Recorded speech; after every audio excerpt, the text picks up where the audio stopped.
բազմակողմանի խոսեցինք տոկոսադրույքների հետ կապված եւ նաեւ կենտրոնական բանկից երբ որ տրամադրվում է վերաֆինանսավորման տոկոսադրույքի գնալով նվազում է, բայց բանկերում տոկոսադրույքները որևէ կերպ չեն վերանայվում։ Ես այս հարցը եւ մեր հանձնաժողովը այս հարցը շատ անգամներ բարձրաձայնել է եւ ստացել ենք հետեւյալ պատասխանը ռիսկերի մասին է խոսքը, բանկերը ռիսկեր են տեսնում։ Ես կխնդրեմ ձեր մեկնաբանությունը, ձեր վերլուծությունը եւ ձեր մոտեցումները առաջիկայում որպես արդեն եթե ընտրվեք խորհրդի անդամ, այդ ուղղությամբ ինչ գործիքակազմ ունեք կամ ինչ քայլեր կձեռնարկեք, որպեսզի նաեւ մենք քաղաքացիներս բոլորս մեզ պարզ լինի, հասկանալի լինի, ինչու է կենտրոնական բանկից տոկոսադրույքը, վերաֆինանսավորման տոկոսադրույքը գնալով նվազում, բայց բանկերում տոկոսադրույքը դեռ 2021-22 թվականներ չեմ կարող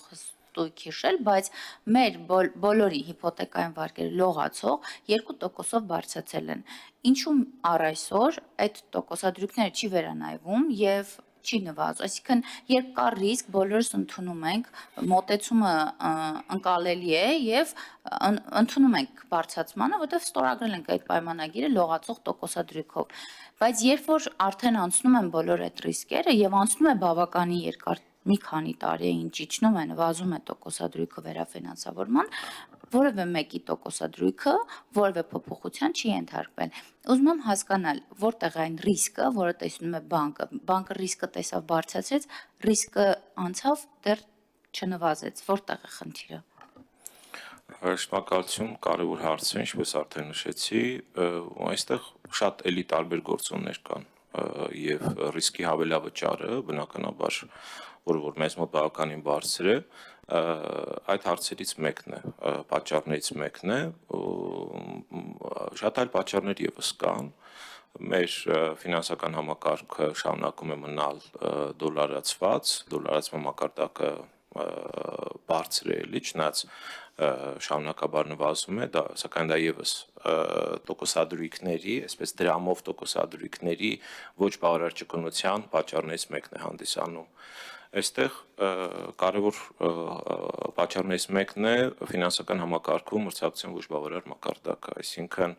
օրինակ եթե վերցնենք, ուրեմն ռեպո գործառնությունների շուկան, այստեղ այս շուկայում կան մի քանի հիմնական խաղացողներ, որոնք իրենց պայմաններն են թելադրում մյուս բոլորին, եւ այդ պայմանների թելադրելը նշանակում է, որ դու ուրեմն իրացվելիություն ներգրավելու շատ մեծ հնարավորություն չունես։ Իրացվելիության համար պայքարելու, տոկոսադրույք նվազեցնելու շատ մեծ հնարավորություն չունես։ Մյուսը այստեղ ամենատարբեր ուրեմն գործիքներ կան նույն ռիսկայնության առումով, բանկը ինչպես է գնահատում հաճախորդի ռիսկայնություն։ Ֆորմալ եղանակներ կան ռիսկայնությունը գնահատելու, ֆորմալ տեղեկատվություն, բայց կա նաև ոչ ֆորմալ տեղեկատվություն, որի կամ ոչ ավանդական վիճակագրության աղբյուրներով հնարավոր է գնահատել, որը ուրեմն հաճախորդի, վարկառուի շատ ավելի այսպես ընդգրկուն գնահատման հնարավորություն է տալիս։ Իսկ այդ ընդգրկուն գնահատումը, որը ֆինտեխ գործիքների միջոցով է հնարավոր իրականացնել, դա տոկոսադրույքի նվազեցման կարևոր գործիք է հանդիսանում։ Ամենատարբեր երկրներում ֆինտեխ ուրեմն գործիքների զարգացումը հնարավորություն է տվել նվազեցնել շուկայում առկա տոկոսադրույքները, որտեղ եթե ես դիմում եմ բանկին, բանկը ֆորմալ եղանակներով գնահատում է վարկունակությունը եւ ասում է, ասենք 16%-ով քեզ վարկ եմ տալիս, դիմում եք ֆինտեխին, ֆինտեխը ավելի ընդհանրական գնահատում է կատարում եւ ասում է, որ օրինակ քո ընթացիկ ռիսկային պրոֆիլը այնպեսին է, որ քեզ կարելի է նաեւ ասենք 11-12%-ով տալ։ Եթե իրենք այս գործիքներ ունենան, եթե երկրում այս գործիքներ կլինի, սա խթանում է մրցակցությունը ֆինտեխ եւ բանկային այսպես հատվածների միջև, ինչը բանկերին ստիպում է հավելյալ պայքարել, ավելի ցածր իրացվելիություն ձեռք բերելու եւ տոկոսադրույքներ նվազեցնելու համար։ Հիմա բանկերը շահագրգռված չեն կարելի ասել կամ մեծ շահագրգռվածություն չունեն պայքարել էժան ռեսուրսներ ներգրավելու համար։ Ինչու՞։ Եթե մրցակցությունը սահմանափակ է, ես կարող եմ ասենք 8%-ով 9 կամ 10%-ով ավանդ ներգրավել, ավելացնել տոկոսադրույք եւ վարկ տալ։ ներքևից այդ ռիսկը նվազեցնելու կամ տոկոսադրույք նվազեցնելու շահագրգռվածություն չունեմ։ Ունեմ այստեղ շատ այլ պատճառներ եւս կան, որոնք որ ամբողջական համակարգ են ձևավորում վստահությունը։ Մենք խոսում ենք ֆինանսական համակարգի նկատմամբ վստահության մասին, բայց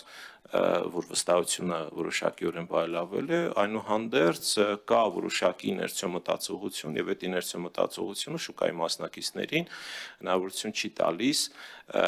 ուրեմն ավելի ճկուն վարքագիծ ցուցաբերել ու այն ինչ որ ես նշեցի, հիմա պատկերացրեք 2.5-3%-ով բանկը արտարժույթով ռեսուրս է ներգրավում, բայց ուրեմն 10%-ով կամ 9 կամ 11%-ով արտարժութային վարկ է տալիս բիզնեսին։ Եվ այստեղ ուրեմն էլի արձանագրենք, որ բիզնեսին տրվող վարկերի մեջ արտարժութային վարկերի տարբերություն սպառողական իպոթեկային վարկերի դրանք մեծ մասնաբաժին են։ Այո, ի տարբերություն սրանց բիզնեսում վարկավորում հիմնականում արտարժույթով է, այսինքն այս բոլորը խնդիրների համախմբություն են, որոնք որ հանգեցնում են նրան, որ այդ մեխանիզմը իրականում ինչ մեխանիզմով է տոկոսադրույքը կենտրոնական բանկի քաղաքականության ազդում շուկայի տոկոսադրույքի վրա։ Այստեղ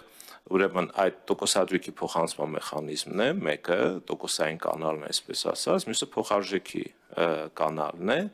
եւ հաջորդը այսպես սպասումների կանալն է, այսինքն մարդիկ,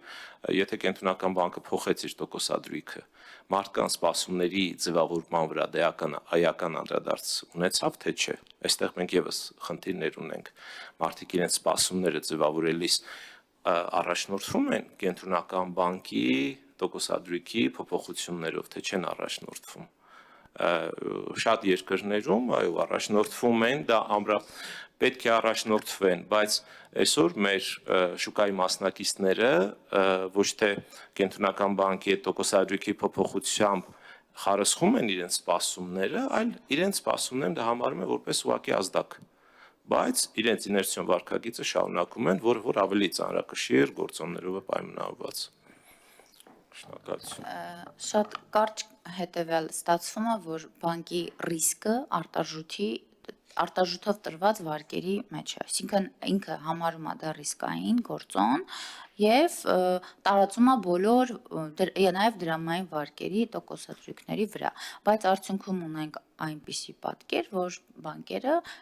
բավականին գերշահույթ են ստանում արդեն որրորդ տարին է։ Մենք կարող ենք ենթադրել, որ այդ գերշահույթը եղել է նաեւ բարձր տոկոսադրույքներից ստացված եւ նաեւ միջնորդավճարներից, որոնք վերջին շրջանում բավականին քննարկում ենք, համադրելիության տեսանկյունից ուզում եմ հասկանամ, բոլոր դեպքերում ստացվում է, որ իրենց մոտ ռիսկայնությունը շատ ցածր է այս պարագայում։ Եթե սխալ եմ Այստեղ նայեք, ռիսկը ինքը բազմագործոն հանգամանք է եւ ռիսկի ավելավճարը պայմանավորված է օրինակ երկրի ռիսկից։ Ի սկզբանե մենք անկայուն ուրեմն աշխարհակահական իրողությունների եւ տարածաշրջանի պատճառով մեր բարձր ռիսկի այսպես թե այնպես ունենք, բայց կան ռիսկի բաղադրիչներ, որոնք որ սահմանափակ տեղեկատվությամբ են պայմանավորված։ Հաճախորդի վերաբերյալ ինչ ծավալի ինֆորմացիա ունի վարկատուն եւ այսինքն ինստիտուցիոնալացված է, դու ունես ֆորմալ եկամուտ, տալիս ես տեղեկանք, դրա հիման վրա բանկը կողմնորոշվում է քեզ ինչ տոկոսով վարկ տա կամ տա թե չտա, բայց եթե չունես ֆորմալ եկամուտ, բայց ունես ծախսեր, դա նշանակում է, որ ես ունեմ եկամուտ, բայց այդ եկամուտին համապատասխան տեղեկանք ներկայացնել օրինակ չեմ կարող։ Դա օրինակներից մեկն է, եւ եթե առավել ընդհանրական հետազոտություն է կատարվում վարկառուի, դա հնարավորություն է տալիս այդ մասով ռիսկը նվազեցնել։ Մյուսը բանկերի համար որոշակիորեն կոմֆորտ միջավայր է ձևավորվել։ Ինչպես էր մեզ մոտ տարիներ շարունակ, ապրանքը ես ինչ գնով բերում ես, գիտես, որ իշխավորված է սպառումը, գինը իջեցնելու անհրաժեշտություն չկա։ Դու չես ուզում պայքարել, որպեսզի մատակարարը քեզ այդ ապրանք ավելի էժան տա, որովհետև մարժան կա, ֆիքսված է։ Իսկ եթե նոր խաղացողներին հայտ գալիս, որոնք որ այսպես ուժեղացնում են մրցակցությունը եւ արդեն դու շահագրգռված ես, որպեսզի ավելի էժան ռեսուրսներ ներգրավես, որը տարբեր գործիքների կիրառմամբ հնարավոր է։ Նաև ֆինանսական շուկաներում, ինչպես նշեցի, ռեպո ուրեմն գործառնությունների շուկայում, այստեղ էլի կարելի ասել, որոշակի չեմ ուզում ասել լճացած վիճակի, բայց անբավարար մրցակցություն է։ Շատ երկրներ ունակով կարող ենք վերել կենտրոնական բանկի քաղաքականության տոկոսադրույքի փոփոխությունը կամ տոկոսադրույքի մեծությունը այդ ուրեմն արժեթղթերի շուկայի այսպես այդ կորի ծայրակետին է համընկնում եւ երբ որ կենտրոնական բանկը փոխում է իր տոկոսադրույքը, այդ կորի ծայրակետը փոխվում է, որը փոխանցում է առաջացնում փոփոխություն ամբողջ կորի երկայնքով։ Իսկ մեզ մոտ, քանի որ շուկան ֆինանսական գործիքների, ացանցիալ գործիքների շուկան կամ չկա որոշակի առումով կամ թեր զարգացած է, դա նմանօրինակ փոփոխություններ չի առաջացնում։ Այսինքն պատճառները ամենատարբեր են, բազմաթիվ են, կան օբյեկտիվ պատճառներ, որոնք չենք կարող ձեռք տալ, կոպիտ ասած, կան սուբյեկտիվ պատճառներ, որոնք կարելի է փորձել ավելի նպաստավոր, այսպես միջավայր ձևավորել։ Շնորհակալություն, այլ հարցեր կան, պարոն Քոթարյան, խնդրեմ պարոն Կարապետյան։ Շնորհակալություն, պարոն Քոթարյան, դուք նշեցիք, որ գերակայությունների փոփոխություններ են անհրաժեշտ որոշակի հարցերի լուծման դեպքում, այդ գերակայությունների մեջ մտնում են արդյոք կրիպտոարժույթների շուկայի կարգավորումը եւ ինչ փոփոխություններ եք դուք տեսնում, որ պիտի գործնականում արվեն եւ արդյոք ինչքան եք համարում ձեր անձնական ռեսուրսը, որ դուք կարողանաք որոշակի դինամիկա ապահովել եւ ինչ ժամկետներում կկարողանաք։ Շնորհակալ եմ։ Ըստ էության կրիպտոարժույթների պարագայում, եթե մենք դիտարկենք, ինքը շատ լայն համակարգ է եւ այստեղ այդ համակարգի ներդրումը ինքը անայլընտրանք է։ Ինչ է դա իրենից ենթադրում, իհարկե ընդունված է համարել, որ կրիպտոարժույթների շուկան բավականին ռիսկային է, դա այդպես է, տատանողականություն եւ այլն, բայց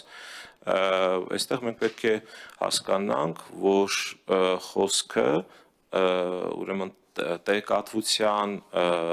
պահպանման նոր համակարգի մասին եւ տեղեկատվության փոխանցման նոր համակարգի մասին է, որը որ